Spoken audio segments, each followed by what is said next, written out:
este conversatorio, que es tradicional, ¿cierto? Como ustedes conocen, durante la Semana de Detenidos Desaparecidos de este año 2026. En ese contexto, entendiendo que es una actividad dentro y se enmarca dentro de la Semana de Detenidos Desaparecidos Villa Francia 2026. Nos van a acompañar hoy día dos distinguidos historiadores. Don Mario García Durán, ¿cierto? Académico e investigador de la Universidad de Santiago de Chile, y don Sergio Pérez Toso, también académico e investigador de la Universidad de Chile. Ambos con una dilatada trayectoria de muchos años, ¿cierto?, en lo que son publicaciones, investigaciones y docencia. Queremos iniciar este conversatorio ya después de 52 años de que fueron detenidos y desaparecidos, particularmente a quienes conmemoramos hoy día, 5 detenidos desaparecidos que de alguna forma se relacionan con la población. ¿Cierto? Un 10 de julio del año 74 se detenía Enrique Toro. Un 15 de julio, José Villar y Eduardo Lara, ¿cierto? En el mismo año 74 cae Eduardo Cide y René Menares cae el 75, si no me equivoco. Por lo tanto, en ese marco, en este marco de poder conmemorar a los 5, ellos, y que se relacionan con la Villa Francia, es que empezamos este conversatorio. Por lo tanto, exigimos toda la verdad, toda la justicia para estos mártires de nuestra población. Esta Semana de Detenidos Desaparecidos 2026 que iniciamos hoy con este conversatorio tiene un propósito que va más allá de una mera conmemoración, que ya hemos realizado en los años anteriores. Queremos que sea un momento político donde la memoria de nuestros compañeros desaparecidos sirva para leer el presente y para convocar a nuestra comunidad a organizarse frente a él. La numerosa, y nosotros elaboramos un documento de trabajo entre las familias organizadoras, y estos son un poquito los marcos que nos dimos. La numerosa literatura existente demuestra cómo se ha perpetuado esta continuidad histórica del proyecto de la dictadura. Un proyecto económico y social que utilizó la violencia para destruir la organización popular, desaparecer a quienes se resisten y sobre ese terreno despejado instalar un modelo de sociedad que convirtió todos los derechos en una mercancía, el individualismo en un sentido común, el celular y el internet como las herramientas de ese alienismo, ¿cierto?, las pensiones en un ahorro individual, etc. Es fundamental entonces comprender y entender que ese modelo no desapareció con el fin formal de la dictadura. La transición logró y negoció que hubiera elecciones e institucionalidad democrática, pero la arquitectura económica quedó intacta. El capitalismo, además de explotar a nuestra clase a través del trabajo precarizado, destruye los vínculos entre nosotros, fragmenta comunidades e instala como norma, además de usar herramientas concretas para debilitar la organización popular. Hay entonces una línea directa entre lo que vivieron nuestros compañeros detenidos desaparecidos y lo que vive nuestra comunidad hoy. Lo que ellos enfrentaron no pertenece únicamente al pasado. El proyecto que los desapareció tiene continuidad histórica. Y esa continuidad es lo que hace que la memoria de esta semana sea una herramienta política y no solo un acto de duelo. Para entender al adversario, necesitamos ser honestos sobre nuestras propias limitaciones en el campo popular. Los movimientos sociales y los colectivos más a la izquierda de los partidos actuales tienen una deuda con el pueblo que no podemos eludir si queremos hacer las cosas diferentes. Durante muchos años, como izquierda popular, levantamos discursos tan cerrados y tan alejados de las masas que terminamos hablando solamente entre convencidos. Construimos organizaciones que comenzaron a girar sobre sí mismas, alejándose de amplios sectores del pueblo trabajador que sufren las mismas injusticias. Ese aislamiento no fue inocente. Tuvo consecuencias organizativas, concretas, organizaciones pequeñas, fragmentadas, debilitadas y una clase trabajadora con malestar real, pero sin una fuerza capaz de conducirlo. La revuelta de octubre del 2019 lo demostró con claridad, ¿cierto? Millones de personas en las calles de todo el país expresando un malestar profundo y legítimo. Esa energía era real y sin embargo no alcanzó para producir una transformación real. No porque la gente no quisiera, sino porque el malestar solo no produce cambio. El conflicto sin organización se agota. La rabia sin dirección se dispersa. El proceso constituyente generó esperanza y terminó en frustración. La izquierda institucional no supo conducir ese momento hacia un proyecto transformador y en el vacío que dejó, la derecha que hizo, se organizó y alcanzó el poder ahora incluso. Esta autocrítica no es para paralizarnos. Es el punto de partida honesto para entender que tenemos que hacer diferente. El deber histórico no es encerrarnos en pequeños círculos de convencidos, es construir una comunidad organizada, dialogar con los vecinos, con los trabajadores, con las juventudes, con quienes viven día a día las contradicciones del sistema, aunque todavía no sepan qué palabra colocarle. La construcción de una alternativa real no puede existir separada del pueblo que vive en nuestros territorios. Y con esto termino esta parte. En este escenario queremos incentivar este conversatorio, que me hubiera gustado que fuera mucho más masivo, porque esta propuesta tiene objetivos concretos y de hecho la comunidad cristiana en todos sus estamentos lo viene propugnando hace tiempo. Queremos que la población se reencuentre y pueda decidir junta, que los problemas de la comunidad se enfrenten colectivamente, que los espacios comunitarios vuelvan a ser lugares de encuentro, de discusión política, de cultura popular y de organización territorial. Que construyamos un cambio amplio arraigado en los territorios, capaz de dialogar con quienes aún no se reconocen como parte del mismo pueblo, pero comparten las mismas necesidades y el mismo malestar. La alternativa a la crisis que enfrentamos no se construye solo esperando la próxima elección. Se construye ahora, aquí, reconstruyendo el tejido comunitario, creando poder popular. En ese marco hemos querido hacer este conversatorio. Queremos dejar en primer lugar a don Mario Garcés, quien nos va a hacer en aproximadamente 20 minutos, como lo habíamos conversado, un análisis internacional de qué está pasando en Chile, cómo está evolucionando el mundo, que es necesario entender para saber qué posición tiene Chile. Así que, don Mario. Me siento como en casa nomás. Voy a hacer algo relativamente breve como para que después conversemos, ¿no? Porque la idea justamente incentivar la conversación. Hay un texto que puede que algunos ya lo han visto, lo mejoré un poco, después lo podemos hacer circular si quieren. A propósito de la situación internacional. Y yo lo que sugiero que para entender el contexto, el marco internacional, hay que aludir a algunos hechos como fundamentales de los últimos 40, 50 años, pero muy fundamentales.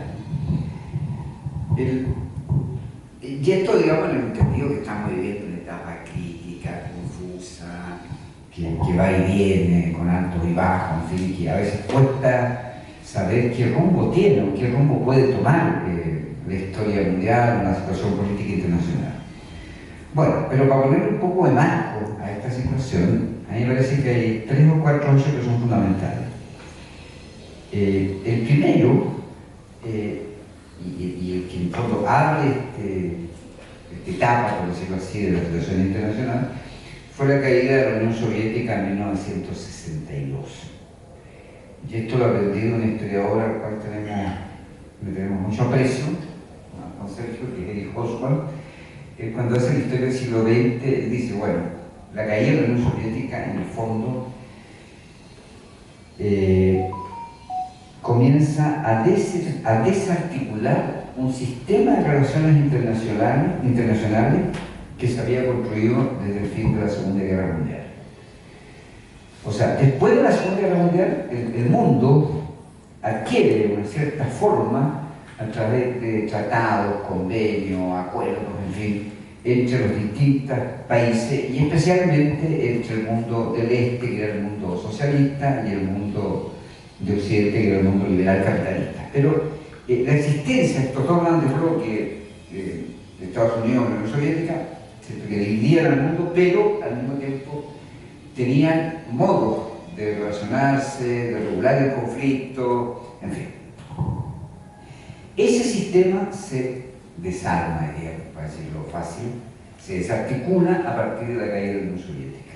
Y de hecho, vive en medio de su desarticulación. Yo estaba escuchando la televisión en la tarde, no recuerdo en qué canal, pero justamente alguien hablaba de cómo, por ejemplo, hoy día no hay, que China hizo algunos ensayos nucleares, parece, en fin, ayer en el mar de China, en el sur, junto con los rusos, unos ejercicios. Entonces decían que hoy día no se ha actualizado un tratado que prohibía el ejercicio de los ejercicios nucleares. O sea, no puedes detonar una bomba atómica. Pero eso ya está muriendo y probablemente en un año, en unos meses más, no va a estar prohibido. Y por lo tanto se va a reactivar alguna forma de producción de esas armas. Bueno, cuando esto ocurre, cuando se desarticula este sistema, viene una etapa en que conocimos todo como la famosa etapa de la globalización, que éramos, cada país, cada sociedad éramos una aldea dentro de la aldea global, digamos, una parte de la aldea global. El mundo todo el mundo conocido era un solo mundo, digamos. Y este mundo globalizado tenía como eje, como eje articulador a Estados Unidos.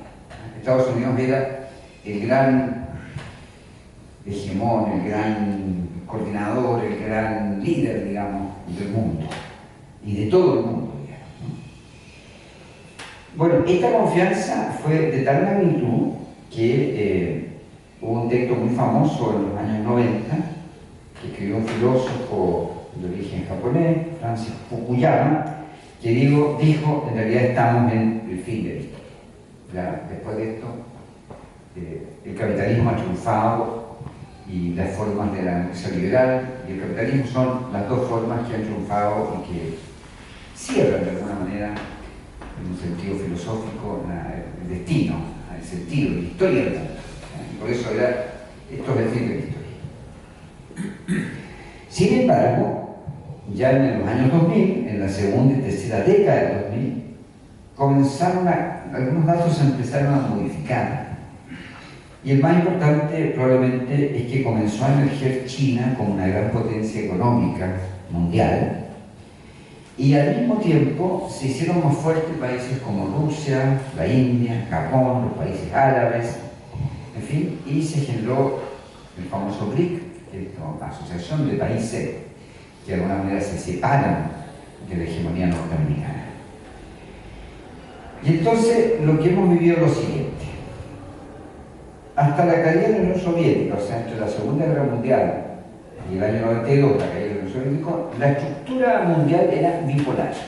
Había dos grandes polos, Rusia y Estados Unidos, o la Unión Soviética y Estados Unidos, para ser más preciso.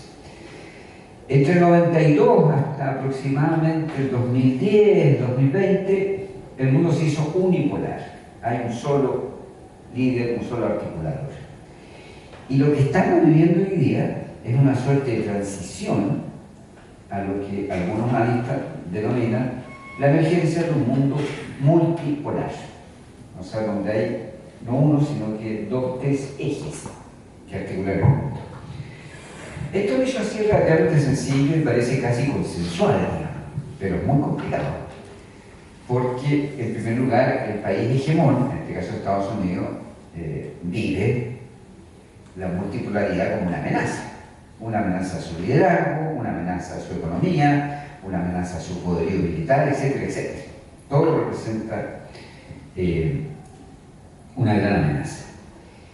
Y por lo tanto se defiende y va a proponer, va a impulsar guerras, conflictos que eviten o que impidan que surjan otros centros de poder a nivel mundial. Yo pensaba esta tarde que esto no es la primera vez que pasa en la historia, evidentemente, estos procesos, ¿no? Cuando al principio del siglo XX se generaron las condiciones para la Primera Guerra Mundial, lo que estaba en juego era cómo las grandes potencias europeas se repartían en el mundo, y las colonias africanas, asiáticas, el influjo sobre América Latina, en fin. Y Lenin, que era un gran dirigente político, intelectual, dijo: esto es una guerra interimperialista. O sea, la Primera Guerra Mundial se produce porque las potencias están disputando el orden mundial. Hoy día, sin ser lo mismo, pero digamos, puede servirnos la imagen, estamos en una etapa de disputa de cómo se reorganiza el orden mundial. Si uno lo dijera en términos académicos, estamos en una fase de grandes cambios en la geopolítica mundial. De otra manera de decirlo sería: estamos en una etapa en que se reordenan las áreas de influencia y se redefinen los centros de poder mundial, centros de poder económico, político, cultural, etc. Bueno, ese es el panorama. En este contexto emergen los conflictos que ustedes conocen. Los de mayor impacto probablemente son la guerra de Ucrania, el genocidio en Gaza y la guerra de Estados Unidos e Israel contra Irán. Cada una de estas guerras podría ser un tema de una conferencia aparte, digamos, ¿no? Porque tiene sus propias especificidades, en fin. Pero para decirlo telegráficamente, ¿no? La guerra de Ucrania es una guerra que surge de la presión de Europa sobre Rusia, que se rompe con Putin. O sea, que Putin a un momento dice: no, mira, aquí hay líneas rojas, esto no va más, y decide invadir Ucrania, ponerle freno a la presión que Europa, Estados Unidos, la OTAN, hacían sobre Rusia, digamos, a través de Ucrania. Bueno, todo el relato occidental dice que no, que Rusia invadió, en fin, y que Putin es el zar, y que es un personaje maligno, el diablo, la encarnación misma del mal, en fin, pero la cosa es bastante más complicada. Lo que está en la gran en disputa era justamente hasta dónde llegaba la OTAN. La OTAN es la organización militar que se estructuró en Europa después de la Segunda Guerra Mundial. Y cuando existía la Unión Soviética tenía una zona limitada de control, pero cuando se desarticula la Unión Soviética empieza a incorporar a los otros países y llega hasta la frontera con Rusia. Y al llegar a la frontera con Rusia pueden instalar sus armas nucleares y sus misiles a minutos de Moscú.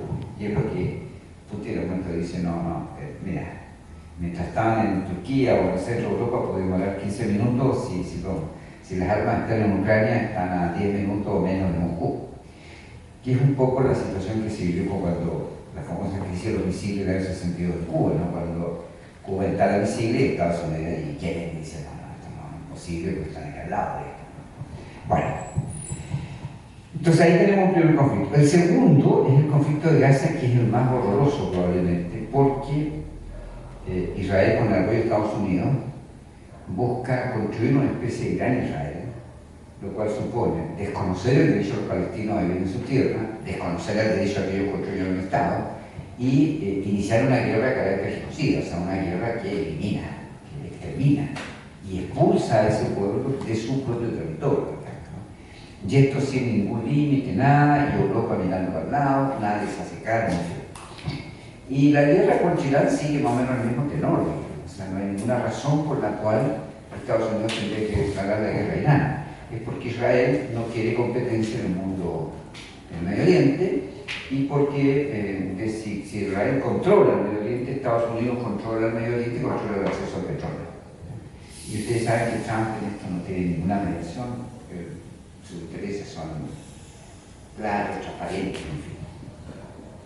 Bueno, ¿cuál es el problema? El daño, digamos, no solo los efectos de la guerra, que son mortíferas, son horribles, sino que además la forma en que toman estos conflictos empieza a ser evidente que no solo se está desarticulando un viejo mundo que tenía una estructura, un sistema de relación, sino que además Estados Unidos e Israel desconocen y desestructuran algo que tenía un valor fundamental en el sistema de relaciones internacionales, que era el derecho internacional.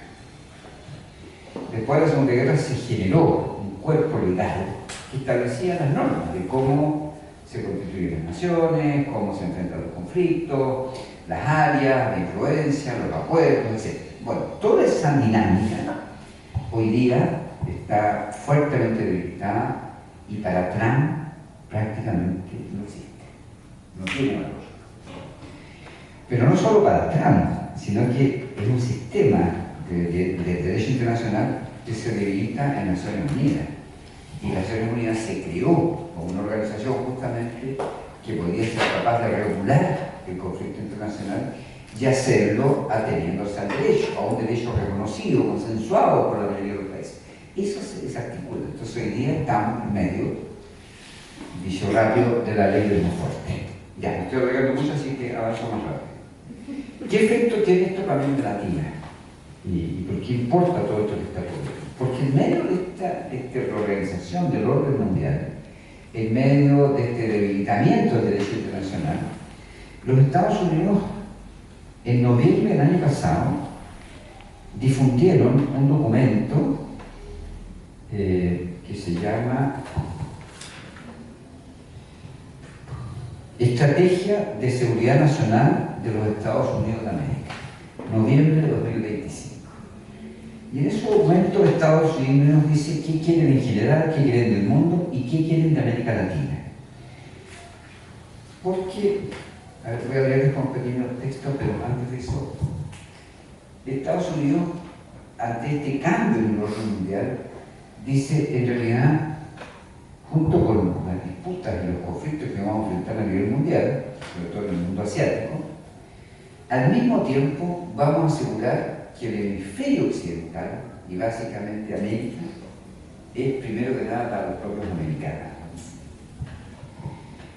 Y esto conecta con una doctrina que se elaboró después de la independencia, por ahí de 1820, que se conoció como la doctrina Monroe, que fue un presidente norteamericano que en medio de la independencia dijo: América debe ser para los americanos. Y ellos sienten que son América, o sea, Estados Unidos de América es América y ellos son los americanos. Bueno, la idea es que después de la independencia las potencias europeas no intervinieran en América, entonces América debía ser para los americanos. Ahora, en este documento de noviembre del 2025, ellos dicen que van a establecer un corolario, o sea, como quien dice, un agregado Trump a la doctrina Monroe, y le denominan entonces la doctrina, ¿cómo se llama? Donroe. ¿Y qué significa esto? Comillas, aquí dice la declaración esta de la Estrategia de Seguridad de Estados Unidos para el mundo. Comillas: queremos asegurar que el hemisferio occidental permanezca razonablemente estable y suficientemente bien gobernado para prevenir y desalentar la migración masiva a los Estados Unidos. Queremos un hemisferio cuyos gobiernos cooperen con nosotros contra los narcoterroristas, los carteles y otras organizaciones criminales transnacionales. Y fíjense esto: queremos un hemisferio que permanezca libre de fuerzas extranjeras hostiles. Esas fuerzas extranjeras hostiles son China y Rusia, básicamente. Que esté libre de la presencia rusa y china. La inclusión o la propiedad de activos clave que sustente cadenas de suministro críticas. Queremos asegurar nuestro acceso continuo a ubicaciones estratégicas clave. En otras palabras, haremos valer y aplicaremos un corolario Trump a la doctrina Monroe. O sea, esto estoy diciendo la doctrina Monroe, no estoy inventando, no, ellos lo dicen explícitamente. Queremos agregar a la vieja doctrina Monroe un corolario, un agregado nuevo, que vamos a llamar corolario Trump. ¿Qué significa esto en buen chileno? Significa que Estados Unidos busca establecer un control radical, absoluto, sobre América Latina. Y por lo tanto entramos a una fase de lógica imperialista o neocolonial que era inimaginable en otras épocas. ¿Qué traducción práctica tiene esto? La primera y la más radical. Bueno, la primera empezó cuando empiezan con estos barcos a atacar supuestamente abarca una de narco en el Caribe, en fin, pero que todo eso culmina con la invasión a Venezuela y el secuestro de Maduro. Luego viene la amenaza a Cuba y luego se suceden las amenazas a Colombia, a México, a Brasil. Voy a terminar con esto. Yo creo que hoy día Estados Unidos está en una triple o más estrategia sobre América Latina. Desde el punto de vista económico está tratando de restablecer el mayor control y por la vía de los aranceles, en el comercio y el control sobre su propia exportación en América Latina. Desde el punto de vista político, Trump organizó este famoso Escudo de las Américas que invitó a los presidentes a que se sumaran con él, digamos, y lo apoyaran, y al mismo tiempo comienza a intervenir en las elecciones latinoamericanas y apoyar a los candidatos de ultraderecha. Entonces eso hace esto en Colombia, lo hace en Argentina, lo hace en Ecuador, y por lo tanto está interviniendo en la política de América Latina. Tercero, reactiva su control militar.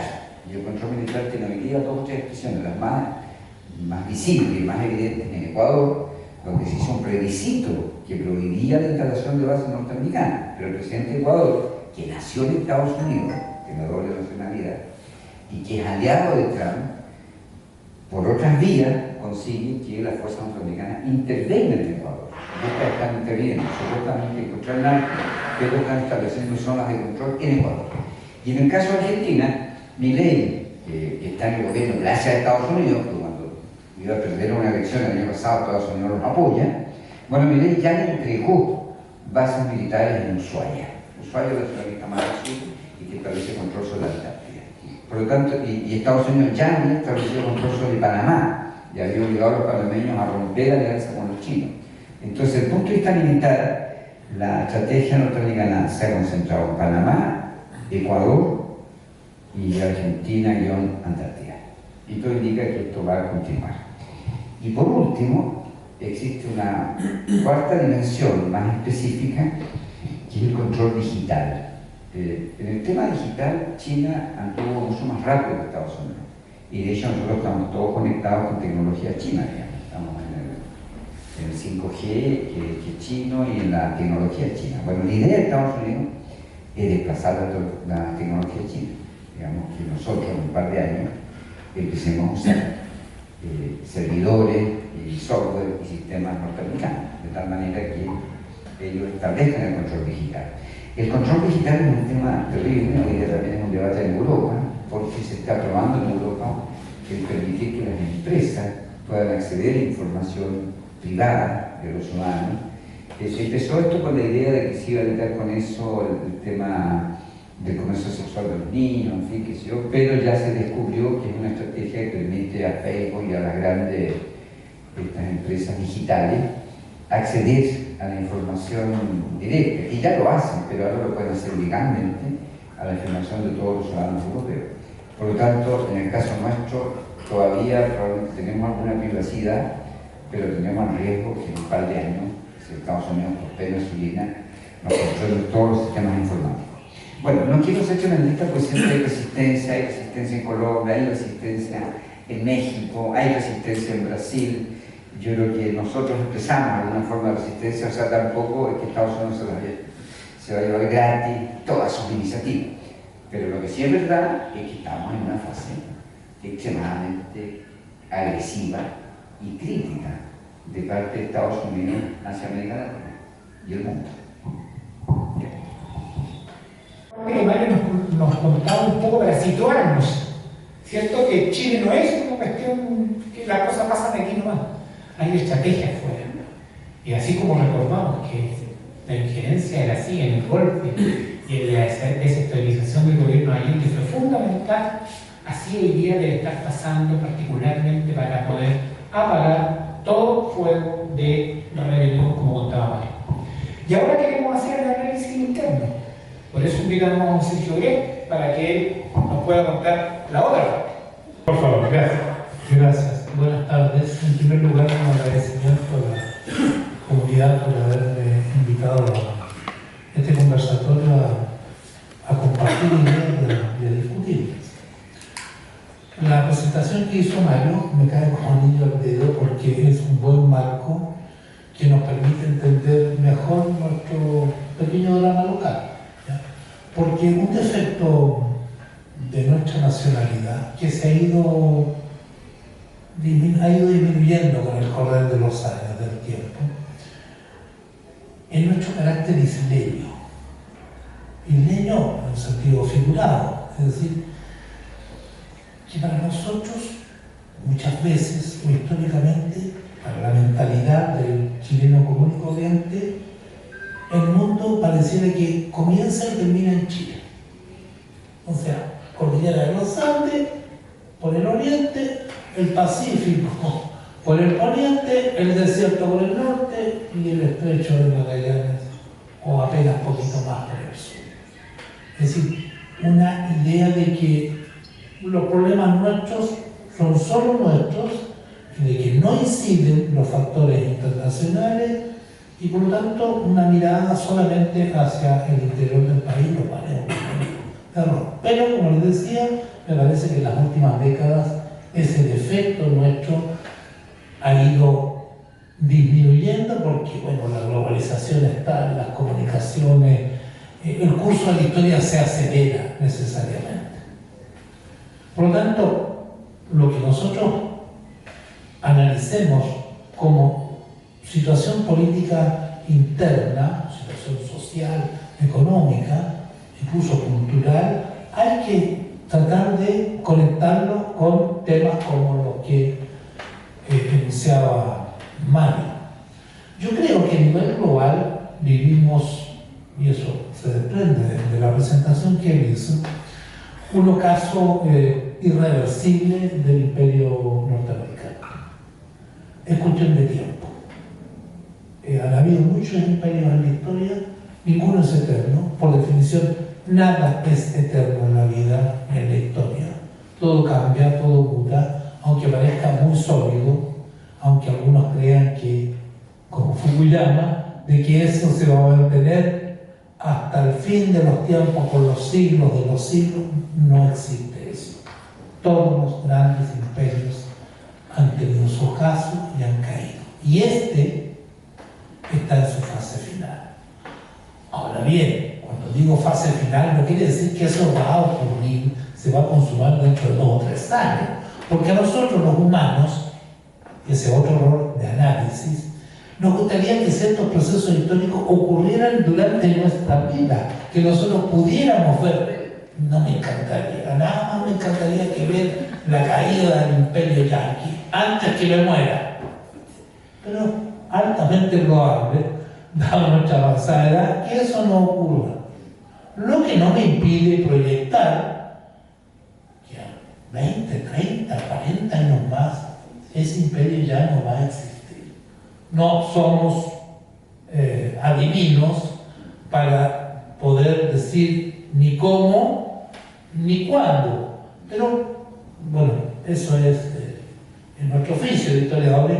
Podemos tratar de entender ciertas tendencias. Y la tendencia del imperio yanqui es al ocaso, y en su reemplazo hay otros candidatos a hegemón, China en particular, que empiezan a disputar esos espacios.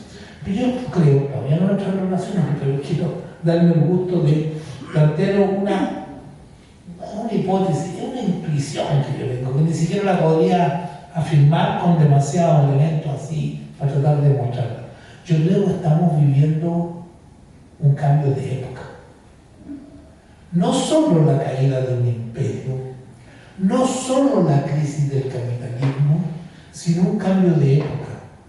Y cuando se habla de cambio de época, tiene que ver con cuestiones más profundas, más hondas. Hoy día no solamente está en crisis la economía capitalista en tales o cuales regiones del mundo, no solo está en crisis el modelo, esa forma específica de capitalismo que hemos quizá denominado neoliberalismo, está en crisis una forma de producir, de organizar la sociedad, de la relación entre el ser humano y la naturaleza. Y eso es global. Es un problema que se plantea no solo en el occidente capitalista, también en países supuestamente socialistas, como China, yo tengo más que dudas respecto del carácter socialista de algunas potencias que en algún momento se propusieron la construcción del socialismo, pero que al cabo de cierto tiempo abandonaron para, en el fondo, encarrilarse por otra forma de capitalismo, pero bueno, eso es otra discusión. Socialismo de mercado. Socialismo de mercado, socialismo, un capitalismo de Estado, ¿no es cierto? Capitalismo monopólico de Estado, con la existencia de una nueva clase dominante, nomenclatura, burocracia, como quieras llamarse.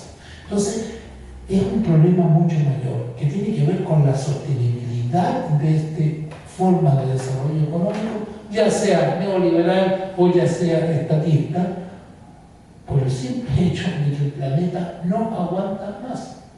Hay un problema ecológico, ¿ya? Pero, por lo tanto, yo creo que estamos viviendo un fin de época, de fin de era, y eso puede tomar mucho tiempo.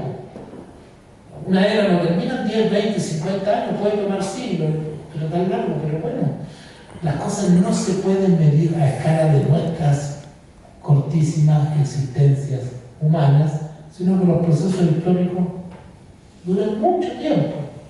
El ser humano tiene cientos de miles de años de existencia.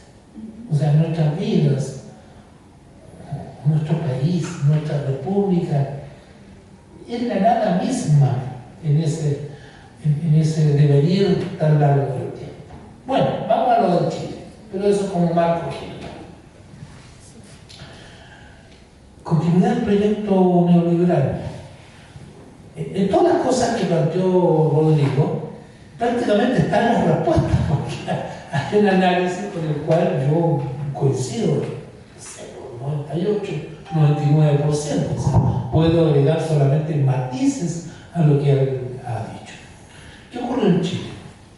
El golpe de Estado del 73 no fue solamente un golpe propinado por el imperialismo y la clase dominante chilena, destinado a remover, sacar un gobierno que efectivamente les molestaba mucho, sino que además tuvo dos objetivos anexos, decirlo, tan o más importantes que el anterior. Uno, cambiar el modelo de desarrollo, terminar con el modelo desarrollista, con esa forma de capitalismo que tenía ya varias décadas, que implicaba una fuerte intervención del Estado en la economía, en el impulso a la industrialización, en la regulación del sistema capitalista y que implicaba, entre otras cosas, lo que nuestro amigo el sociólogo Tomás Muriana definió muy bien como la implementación de un estado de compromiso.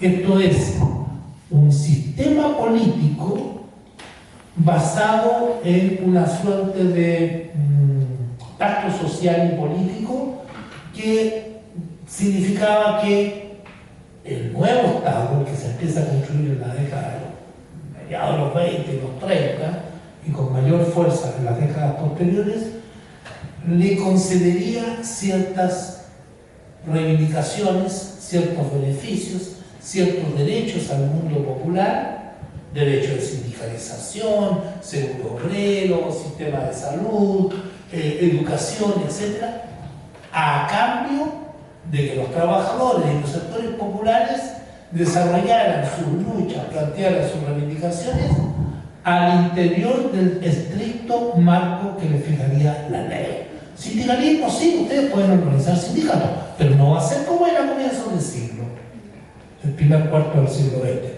No va a ser la pinta de ustedes. Ustedes se tienen que ceñir a lo que la ley del Código del Trabajo posteriormente les señale como márgenes permitidos. ¿Derecho a huelga? Sí, pero no se van a tirar en huelga en cualquier momento y de cualquier manera. Para poder ir a la huelga tienen que cumplir con una serie de trámites y pasos previstos por la ley, que implican primero tentativas de conciliación y si eso falla, al cabo de cierto tiempo, arbitraje, etcétera, etcétera. Es decir, una especie de pasando y pasando para lograr, porque ese siempre fue el objetivo, asegurar el orden social capitalista, que ya no podía ser asegurado solo mediante la represión y las tremendas masacres que se perpetraron en Chile, grosso modo en el primer cuarto del siglo XX. Aunque tendríamos otra, por desgracia, mucho tiempo después también.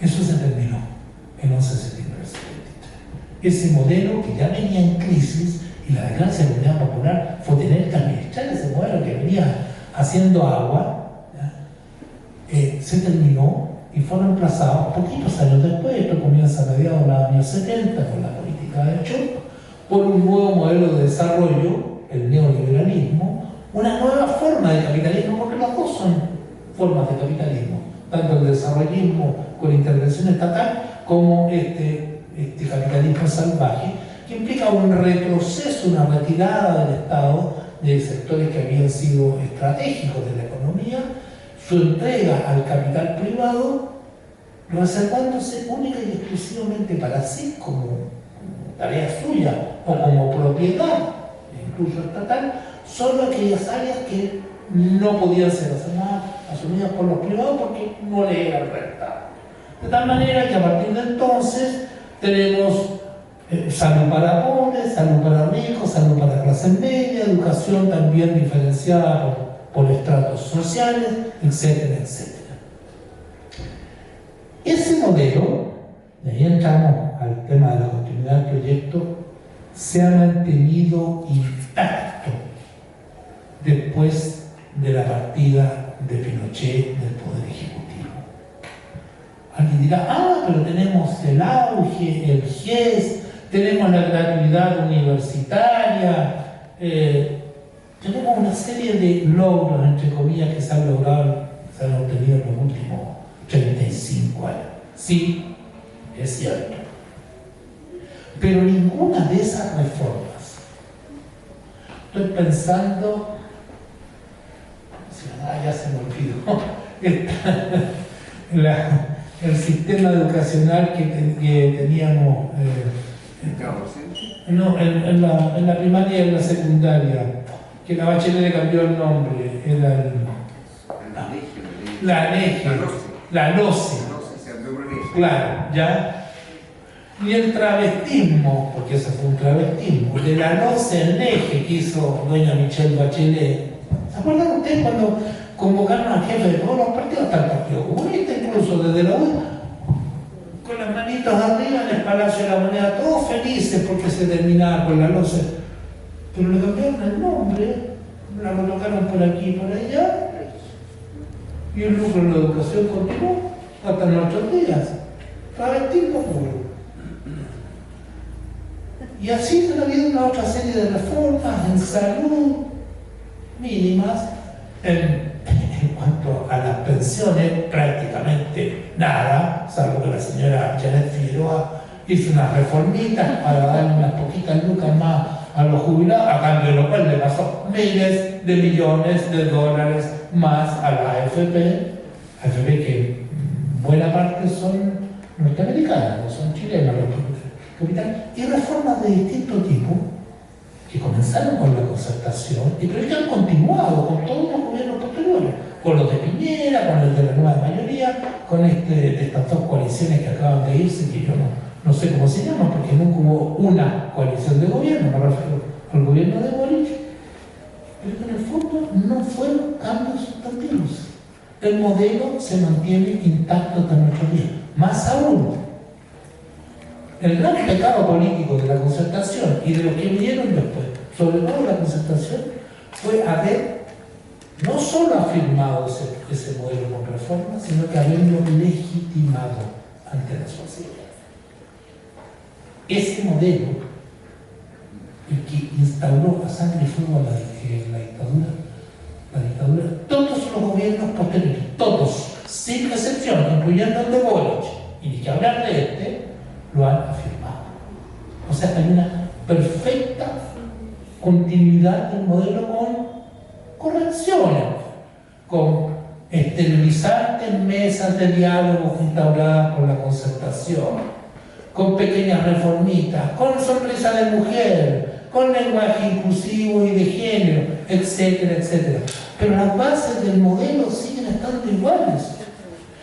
Es tan cierto esto que el que ideó el sistema de pensiones privadas, las AFP, José Piñera, se alegró muchísimo y aplaudió la reforma del sistema de AFP introducido por Janet Figueroa.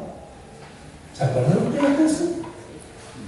O sea, si esa gente, que es la expresión más clara de la clase dominante, aplaude ese tipo de medidas, por algo será.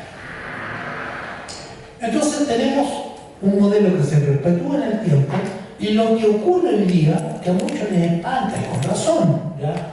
El gobierno de casa está haciendo esto y lo otro, no es una suerte de profundización, de exacerbación de lo que hemos tenido durante estos 35 años. O sea, más recortes a los derechos sociales, una forma más agresiva aún de implementar o de sostener el modelo, pero no hay cambios fundamentales. Hay una continuidad en lo esencial desde Aylwin hasta Castro. ¿Y qué pasa con la contraparte? El movimiento popular. Rodrigo nos hablaba de la necesidad de la autocrítica. Yo creo que es absolutamente necesaria. Hubo una gran rebelión popular a fines del 2019 y comienzos del 2020. Yo prefiero llamarla rebelión popular y no estallido social, ¿ya? Porque claro, hubo un estallido, pero ¿qué es lo que es un estallido? Un estallido es algo breve, momentáneo, ruidoso. ¿Hubo un estallido? Claro que no hubo el 18 de octubre y en los días siguientes. Pero un estallido, por definición, es algo instantáneo, de corta duración, pero esto duró 5 meses, con intensidad variable, evidentemente.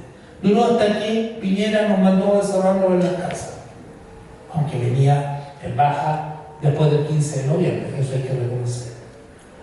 Pero esta formidable expresión de descontento popular, de reivindicaciones, fue denotada no de manera militar ni policial, porque aunque la represión fue muy grande, y ustedes lo saben, lo vivieron, todos lo vivimos en la calle, esa represión hasta mediados de noviembre del 2019 era incapaz de aplastar esta rebelión, porque además Piñera no contaba con el apoyo ciego, absoluto, total, incondicional de las Fuerzas Armadas y en particular del Ejército. Ustedes se acordarán que sería general, comandante jefe hasta hace poco tiempo atrás, que en esa época era el jefe de la Plaza de Santiago, cuando después que Piñera dijo hay un enemigo interno terrible, que sé yo, que no prohibida ante nada ni nadie, y este general le dice: yo soy un hombre feliz, no estoy en guerra con nadie. Es decir, los militares no querían salir a rendir a la calle porque sabían que el costo político lo iban a pagar ellos. Y por lo tanto, el principal apoyo en términos de Fuerza Armada de Piñera fueron los carabineros de Chile y no las Fuerzas Armadas, que jugaron un rol más bien pasivo. Es cuestión de ver la cantidad de muertos, ¿no es cierto? Los militares habrán matado a 3 o 4 personas y los pacos a varias decenas. O sea, no hay punto de comparación. Pero, ¿por qué fue derrotada, por lo tanto, la rebelión popular? No lo fue por la represión, aunque la represión significó golpes muy duros, ¿no es cierto? La gente que perdió la vista o los ojos, etc. La gente que fue torturada, dejada, abusada. La rebelión popular, y ahí tiene que venir la autocrítica nuestra, fue derrotada políticamente. ¿Cómo? A través de una astuta maniobra destinada a engañar al pueblo de Chile, a los pueblos de Chile, que fue el famoso acuerdo por la paz social y la nueva constitución, firmado entre gallos y medianoche. Y esto es literal, porque fue a las 2:30 de la mañana que nos dieron a conocer, estábamos todos pendientes ahí, desde la supuesta izquierda, encabezada por Boric, hasta la extrema derecha, encabezada por Coloma sí, que después sería presidente del Senado. ¿Ustedes se acuerdan de esa foto que está con Loma con la mano hacia la salida del urinario del baño de hombres y Boris debajo, así los dos complotando? Bueno, uno terminaría siendo la primera autoridad del país y el otro la segunda autoridad, pues. ¿Por qué? Porque Coloma sería, con el correr del tiempo, presidente del Senado, elegido con los votos de todos los partidos políticos. Todos, incluso el Partido Comunista. ¿Casualidad? No, no es casualidad. ¿Por qué? Porque el famoso acuerdo por la paz social y la nueva constitución salvó al régimen. Piñera estaba que caía. 2, 3 semanas más y caía. Era insostenible. Y salvó el modelo. Acuerdo por la paz social y la nueva constitución. A ver, las palabras en política no son anodinas. ¿Qué es lo primero? La paz social. Ese era el objetivo. El resto era música. La nueva constitución era para que la gente picara. Era el engaño. Era lo accesorio. Y este famoso acuerdo del 15 de noviembre, que fue una puñalada por la espalda en contra de nosotros, en contra de la gente que estaba en la calle protestando. Puñalada desde la izquierda hasta la extrema derecha. No toda la izquierda, pero gran parte de la izquierda. Tenía como objetivo principal desviar la atención y echar por un callejón sin salida a las masas que estaban protestando en la calle.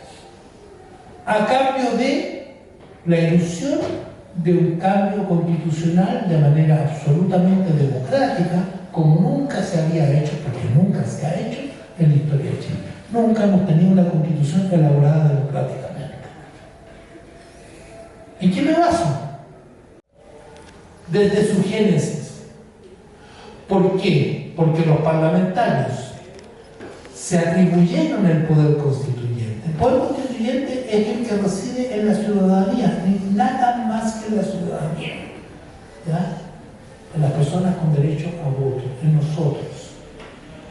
Se lo atribuyeron rayándole la cancha al futuro organismo constituyente, que no sería y no fue una asamblea constituyente libre y democrática como muchos veníamos reclamando desde hacía años.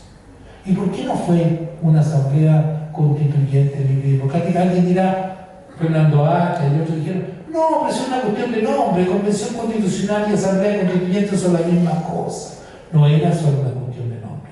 Porque este organismo, este engendro que nos metieron, no tenía ni siquiera la capacidad para autodefinir la más básica de su forma de funcionamiento. ¿Por qué? Porque el Parlamento, a través de la reforma constitucional del 23 de diciembre de 2019, le impuso al futuro organismo constitucional o constituyente un elevadísimo quórum de 2/3, lo que significaba que algún sector político más conservador del panorama político nacional, con tan solo 1/3 de los votos en la convención, podía hundir cualquier propuesta de norma constitucional. Y así fue, efectivamente. Pero como si fuera poco, estos parlamentarios que aprobaron el acuerdo, desde Boris hasta Coloma, le fijaron temas tabú a la Convención Constitucional. Esta no podía discutir, ni siquiera someter a discusión, por ejemplo, la cuestión de los tratados internacionales firmados con Chile, por Chile. Alguien dirá, bueno, ¿qué importa? Es muy importante, porque entre los tratados internacionales lo que le preocupaba a estos señores y señoras políticos no eran los tratados de derechos humanos, que está muy bien que estén firmados por Chile, eran los tratados comerciales de libre comercio.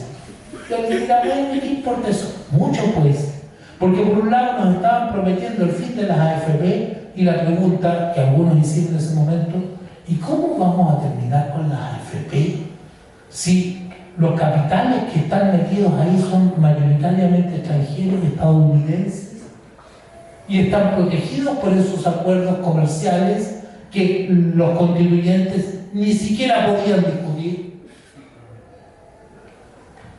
Porque si se expropian esos capitales, lo primero que van a hacer es ir a los tribunales internacionales de comercio. Por lo tanto, la promesa de terminar con el modelo de pensiones privado era absolutamente demagógica. Y ocurrió lo que tenía que ocurrir. El proceso constituyente fue un desastre, terminó, como todos sabemos, bueno, por muchas otras razones, no tenemos tiempo de analizarlas acá.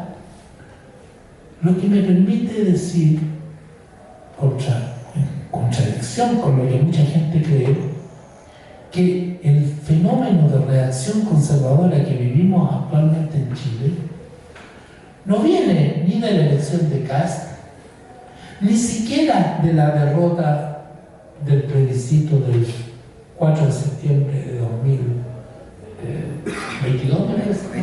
22, viene de antes. La reacción conservadora en Chile viene del 15 de noviembre de 2019, cuando parlamentarios del centro, de derecha y, yo le pongo hartas comillas, de izquierda, firmaron este maldito acuerdo por la paz social y la nueva constitución, que fue una cuchillada por la espalda en contra de quienes estábamos en la rebelión popular. De ahí viene la reacción política. Bueno, la política tiene que, hasta el momento no hay autocrítica, cada vez tiene que haberla. Porque, como dice el proverbio popular, la culpa no es del chancho, pues. Es el que le da el afrecho.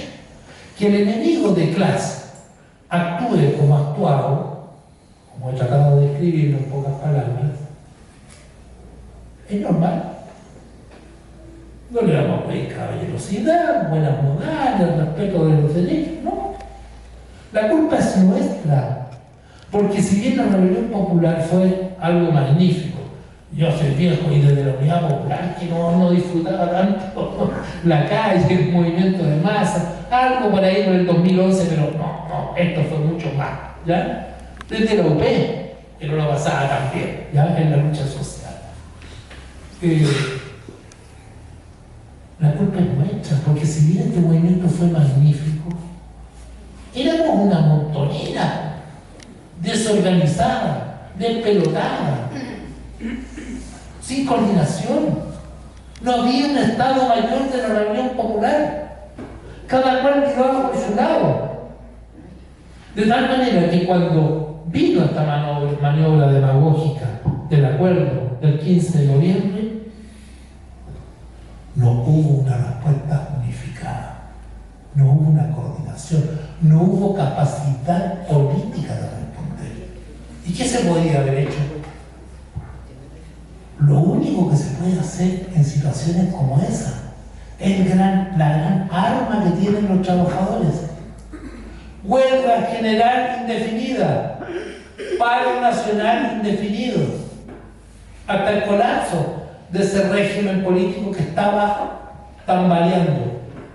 Hubo 2 paros nacionales, sobre todo el 12 de noviembre, 3 días antes del acuerdo, que fueron muy exitosos. Por eso vino el acuerdo, pues.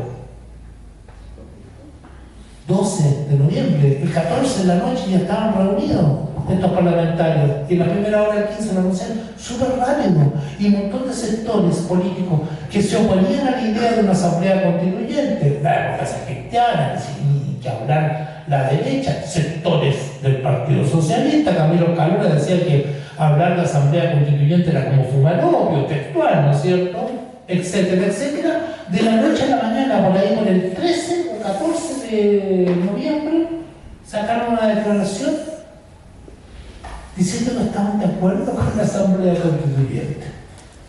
Pero eso se le olvidó rapidito, porque el engendro que fabricaron no era una asamblea constituyente libre y democrática. Entonces, ese es el problema. No hubo dirección política. Cuando digo dirección política, no estoy pensando en un partido que tenga que dirigir el movimiento. Estoy pensando en una dirección que el propio movimiento social se da a través de sus organizaciones naturales, de sus sindicatos, juntas de vecinos, comités, cabildos como surgieron en esa época, asambleas territoriales, comunidades como esta, etcétera, etcétera. Es decir, una dirección democrática, consensuada, pero con capacidad de actuar de manera coherente, unificada.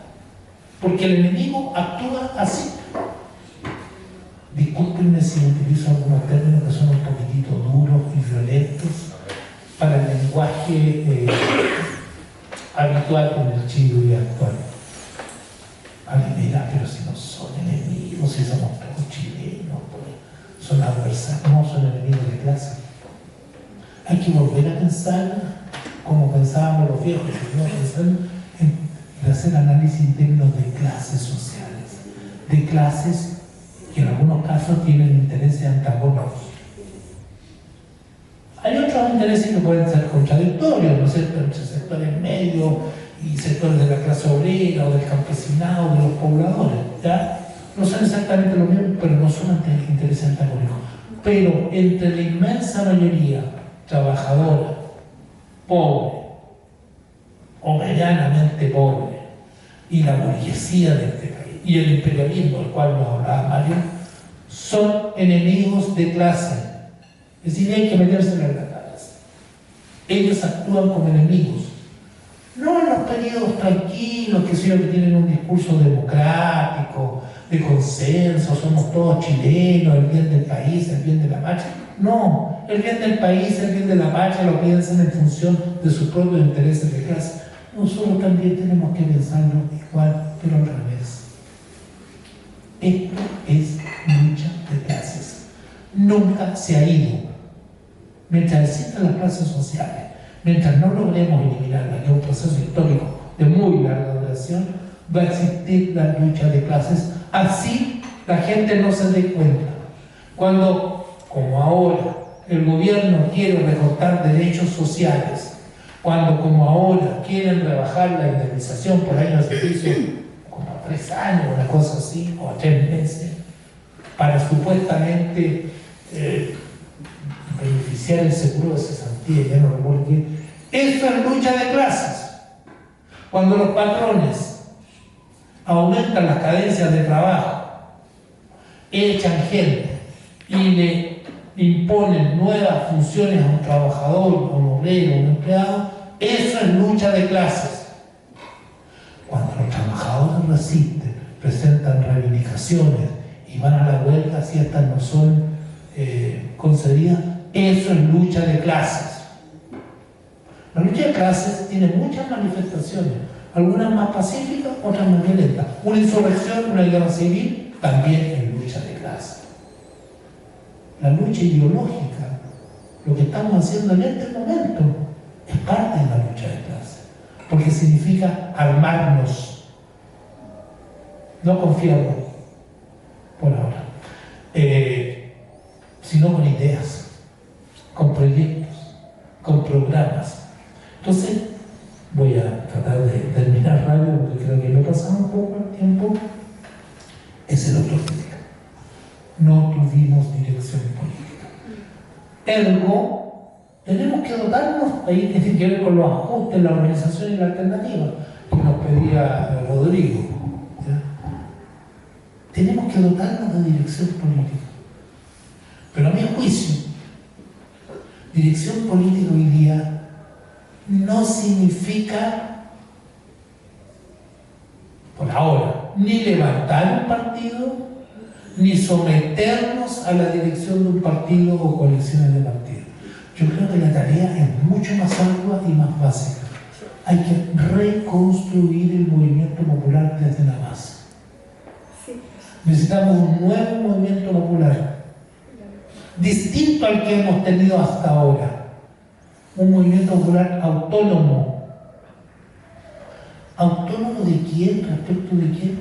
respecto de los partidos políticos, los empresarios, el Estado, las iglesias, las fundaciones, las corporaciones. Ah, pero es que la iglesia nos ayuda o el municipio nos ayuda. ¿Está bien? Hay que tomar la ayuda de donde vengan.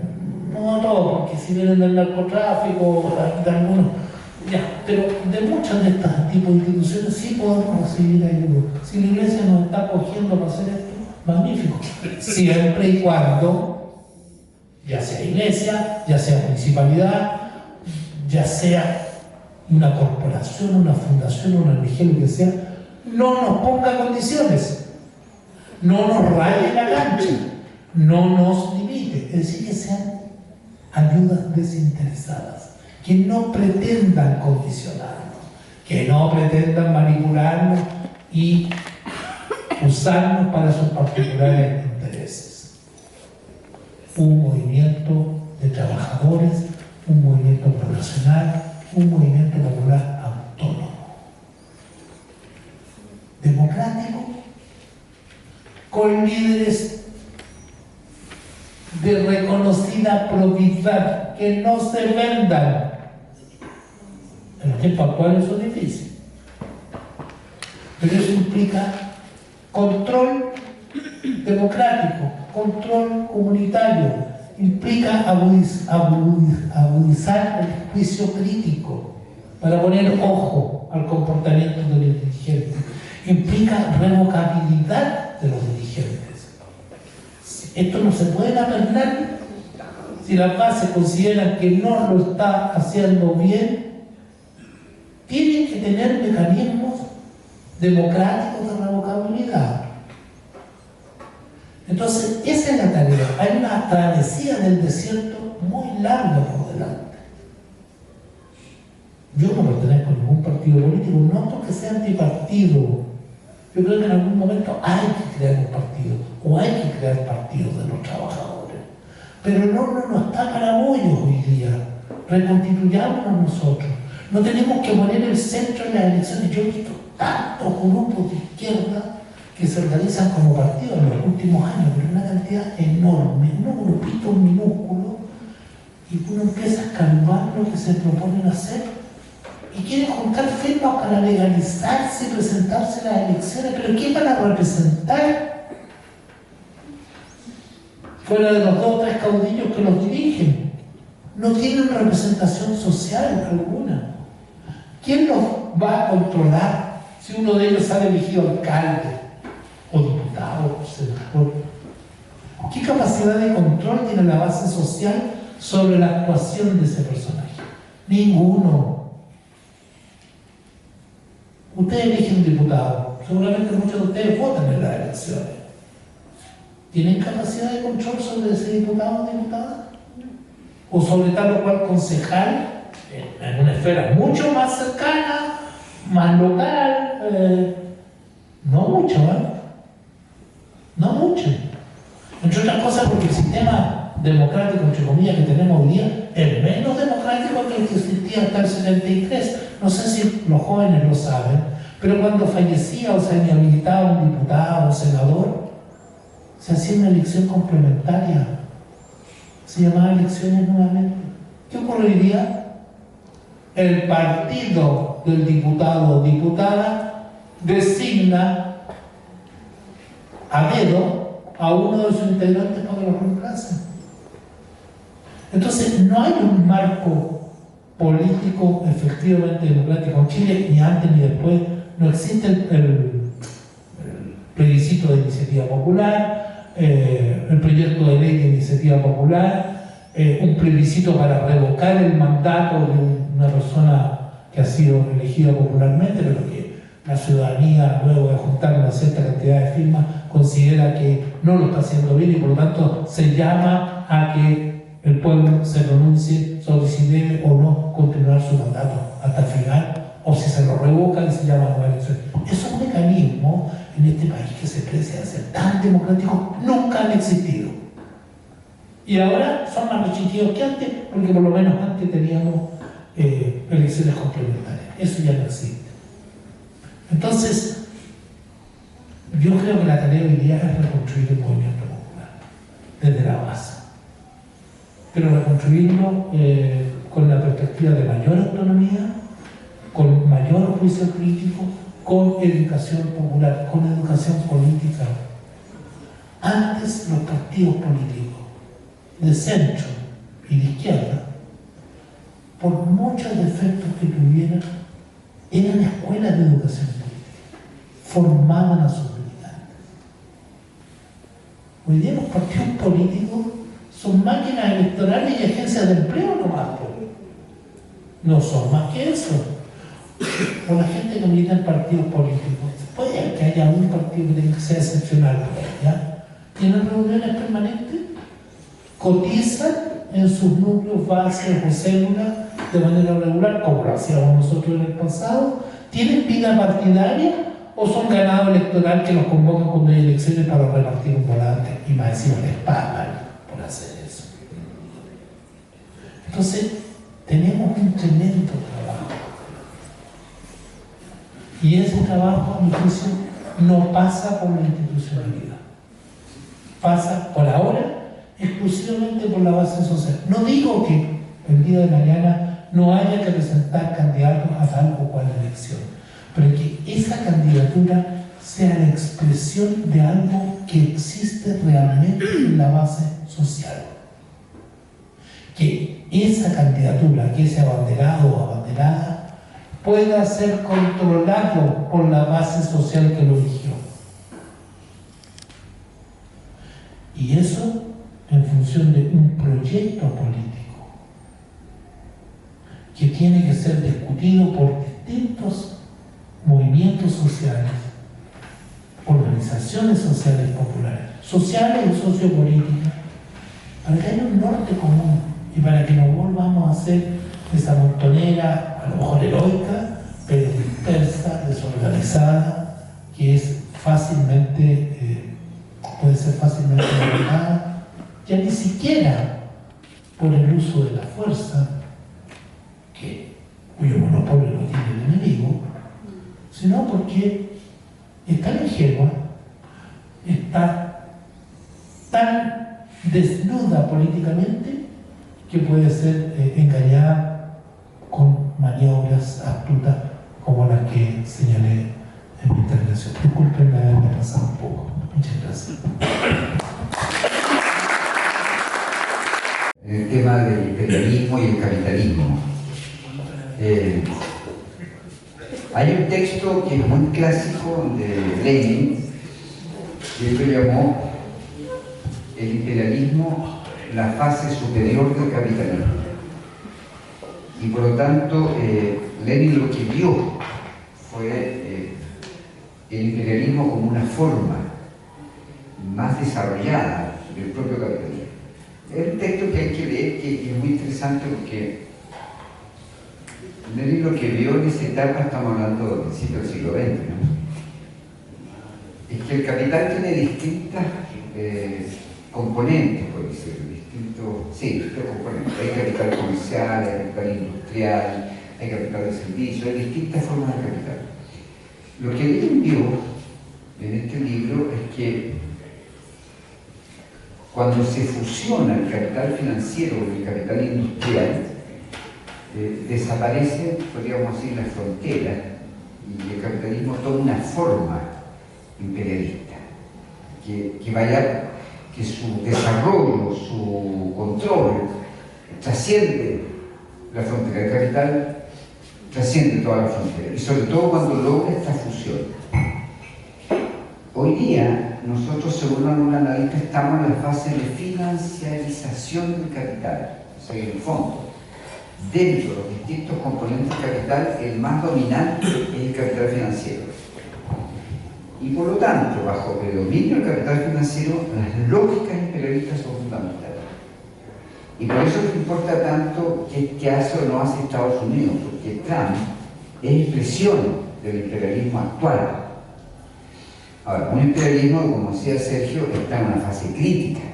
No podemos, y todos sabemos que es una fase que está condenada a morir. ¿Qué forma toma, cómo se hace? Eso va a tomar tiempo. Y de hecho ya hay signos, por ejemplo, la incapacidad de dominar a Irán, es una derrota para el imperialismo. El imperialismo ha sufrido derrota y va a sufrir probablemente más derrota. Pero también el imperialismo en esta fase puede ser tremendamente agresivo, puede invadir países, puede desarmar Cuba, no sabemos cómo hacer ese proceso. Entonces, hay que tener una política antiimperialista, o sea, hay que tener una comprensión de qué fuerza política económica establece el dominio sobre el mundo. Y nosotros todavía estamos en una fase de dominio norteamericano, de dominio imperial, incluso con formas neocoloniales. Esto que pasa en Venezuela, que es una especie de protectorado, que en el fondo ellos invaden, ingresan a Venezuela, permanece el gobierno, pero bajo dominio norteamericano. De Estados Unidos les dice qué pueden y qué no pueden hacer. Eso se llama protectorado en ciencias políticas. Cuando una fuerza extranjera define qué se puede hacer o no internamente. Bueno, es una forma de imperialismo actual. Entonces, hay que tener atención sobre esto, digamos. Es un temazo que hay que seguir trabajando y ver cómo generamos nosotros políticas de oposición al imperialismo. Porque además, fíjate que, y necesitamos estudiarlo más, porque yo estoy hablando de las capas más gruesas, pero el imperialismo tiene otras fases. Por ejemplo, existen formas de imperialismo cultural. El cine que nosotros vemos, especialmente cine norteamericano,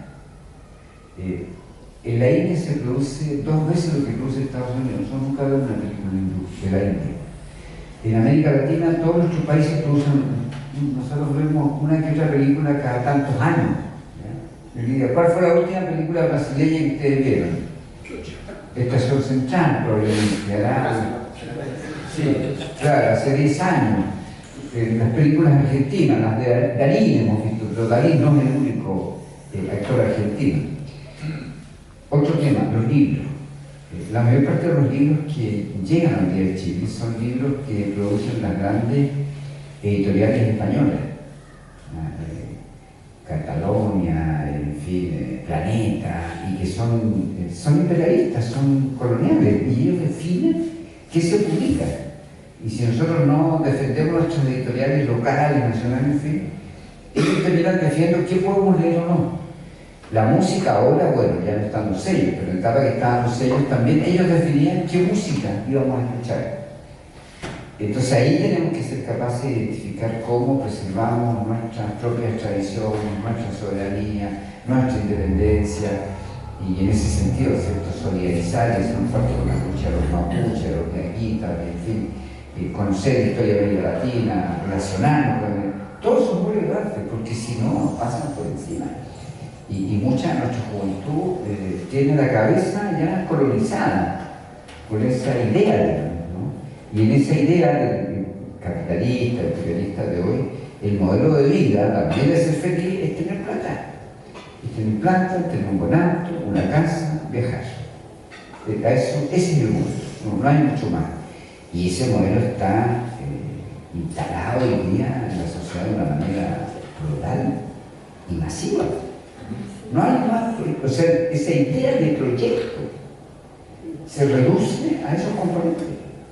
No hay más, eso es lo fundamental. Y bueno, podría contarle miles de cosas que pasan en las escuelas y todo eso, donde justamente esto aparece. Entonces hay que trabajar más quizás la noción del imperialismo hoy día, cómo se expresa el día del imperialismo. Ya, después de ir a otro tema, pero lo vamos a dejar.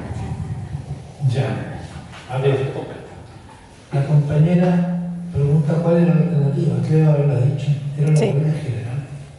Fíjate que la huelga general significaba mucho menos riesgo que continuar como se continúa hasta mediados de marzo con estas manifestaciones rituales todos los días viernes en Plaza de Día, a las cuales yo fui infinidad de veces. Tal vez hubiese sido mejor para la rebelión popular que esas manifestaciones siguieran realizándose a lo largo y ancho de todo el país en los territorios, porque ustedes acá manejan el espacio urbano mejor que la policía, y lo mismo ocurre en todas las poblaciones. Y por lo demás, la táctica desarrollada durante las grandes protestas nacionales entre 1983 y 1987. Pero ¿sabes qué? Fíjate que yo ahí sí me agregaría que un problema que tenemos que trabajar y que cuando ocurren los grandes sucesos nos ponemos a pensar siempre en el Estado y en el poder central, cuando en realidad hay que pensar eso, pero al mismo tiempo es fundamental pensar en el poder local. Por eso las manifestaciones tienen que hacerse acá. Exactamente. Lo que nos incluye de vez en cuando una gran manifestación donde confluiramos todos. Entonces la alternativa era esa. Mira, los trabajadores, porque no hay conciencia de clase en la actualidad, o muy poca, no saben el poder que tienen en sus manos. Son ellos y ellas los productores de la riqueza. Si la clase trabajadora paraliza, no durante un día o 2 días, un tiempo más prolongado, se para el país. Como Bolivia ahora. Claro, tienen en sus manos un gran arma. No saben que la tienen o no se atreven a usarla. Y la prueba fue que el paro general del 12 de noviembre de 2019 gatilló inmediatamente el famoso acuerdo con la paz social y la nueva constitución. Tanto miedo tuvo la burguesía de este país y la casta política que tuvieron que hacer eso. Y empezaron con todo tipo de concesiones retóricas. Vamos a tener que ceder un poco nuestro privilegio, dijo doña Cecilia Morel, ¿se acuerdan? Lo que antes decían que la Asamblea Constituyente era fumalopio, por supuesto, y firmaron con las 2 manos. Ese es el gran poder. Eso es lo que a mi entender había que hacer. Lamentablemente el movimiento popular no tenía unidad de acción, no tenía dirección. La rebelión fue popular, compañera. Que hubiese sectores de clases medias, incluso hasta el sector de clases medias acomodadas, es otra cosa. Sí, fue popular y fue policlasista al mismo tiempo. Pero hay un fenómeno que lo observé yo ahí, personalmente. Después del 15 de noviembre, en Plaza Dignidad, se vació la mitad de la gente. ¿Ustedes iban los viernes? ¿Alguno de ustedes? ¿A Plaza Dignidad? Sí. No sé qué día fue el 15 de noviembre, pero 2 o 3 días después estaba la manifestación de los días viernes. La mitad de la plaza había desaparecido gracias a esta astuta maniobra política. Y segunda observación, al ojo, porque eso en Chile es muy fácil de detectar, cambió la composición de clase.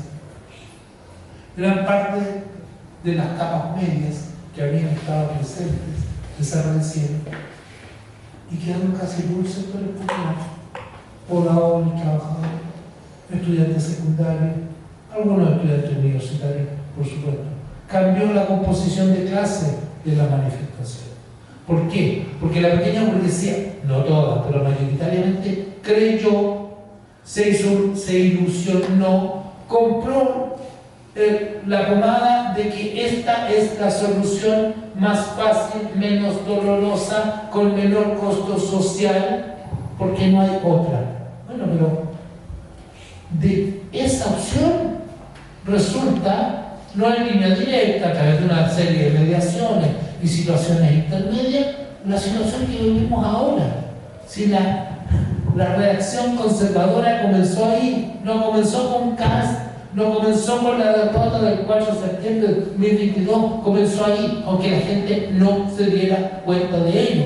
Ahí está la astucia del enemigo, ahí está la conciencia de clase de la burguesía, que en nuestro campo no tiene. Eso hay que hacer. No nos entrampemos con las palabras, ¿ya? Si es construir o reconstruir.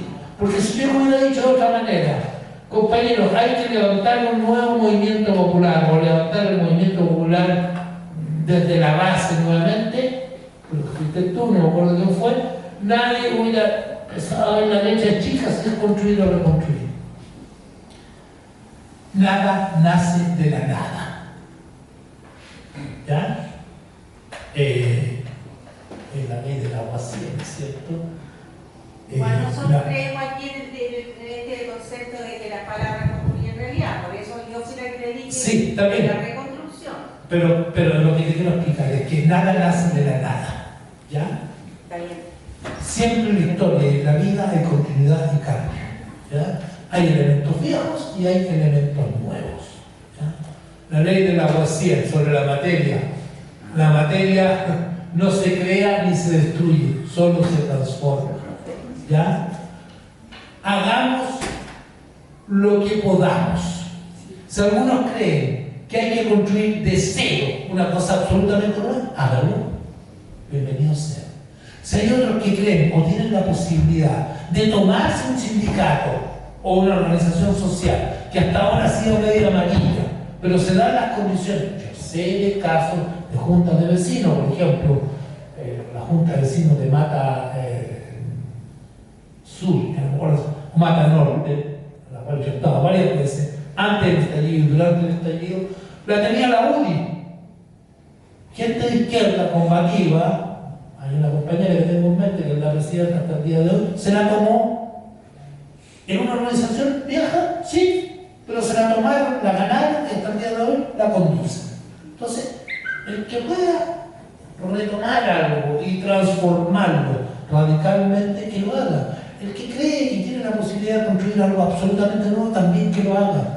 No nos vamos a estar entrampando en esa discusión. ¿Por qué? Porque el concepto que tengo yo de movimiento popular es un movimiento popular diverso, muy heterogéneo, que tiene que funcionar en red. Si alguien cree que hay que construir un colectivo sociopolítico o incluso un partido político, respetemos que hoy día no está en las condiciones, pero bueno, si lo quiere construir, que lo construya. Si alguien cree que hay que tener sindicatos, juntas de vecinos, que las tenga.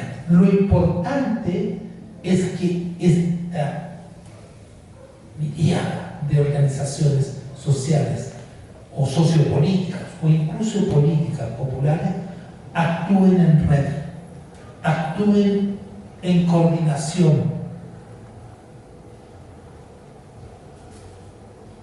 y sin una estructura rígida. Si hay una iniciativa que mayoritariamente se adopta, no obliguemos a quienes son minoritarios a implementarla. Puede que en esa iniciativa, en ese momento del movimiento, no estemos con la mayoría, pero dejemos la puerta abierta como para que puedan volver a estar. Si alguien cree que lo que hay que construir son organizaciones de tipo anarquista, está bien. Si otros creen que hay que construir organizaciones de tipo leninista, también está bien, que hagan su experiencia, hagan su práctica. Lo importante es que en las cuestiones fundamentales actuemos con un mínimo de coordinación. Actuación en red, un movimiento popular en red, que además de ser autónomo, democrático, al que lo mencionaba por ahí, me parece que es muy importante, tiene que ser anticapitalista. Tiene que ser anticapitalista. Porque hay gente que nos dirá, bueno, pero es que hay compañeros que solamente son antineoliberales. Está bien, actuaremos con ellos en esta fase de lucha contra el neoliberalismo. Pero nosotros tenemos la conciencia de que el problema no termina con el neoliberalismo.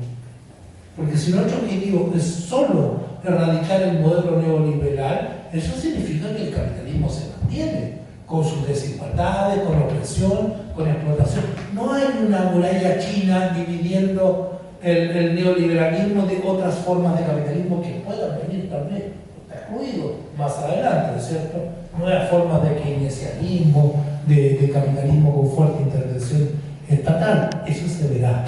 Pero tenemos que actuar con la suficiente flexibilidad para, según las fases del desarrollo de la lucha social, incorporar a la mayor cantidad de organizaciones y personas posibles. Eso no quiere decir que todas van a estar juntas en todo momento. Pueden entrar, pueden salir. Y no por eso hay que condenarla, acusarla. Hay que construir ese tipo de movimiento popular. Anticapitalista, autónomo, democrático y que funcione en red. Y que una forma de construcción no excluya ni condene a otras formas de construcción, siempre y cuando estos puntos básicos de la autonomía, de la democracia y de la flexibilidad se respete. Esa es mi idea.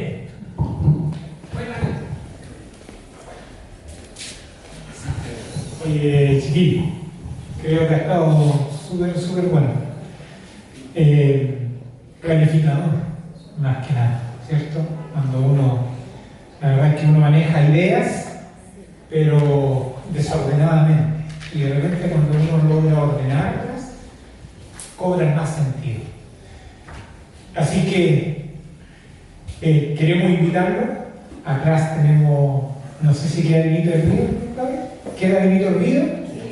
Vamos a conversar entre nosotros ahora en forma grupal, me refiero, entre amigos, ¿cierto? Queremos darle las gracias a don Mario Garcés y a don Sergio Gués, con un aplauso.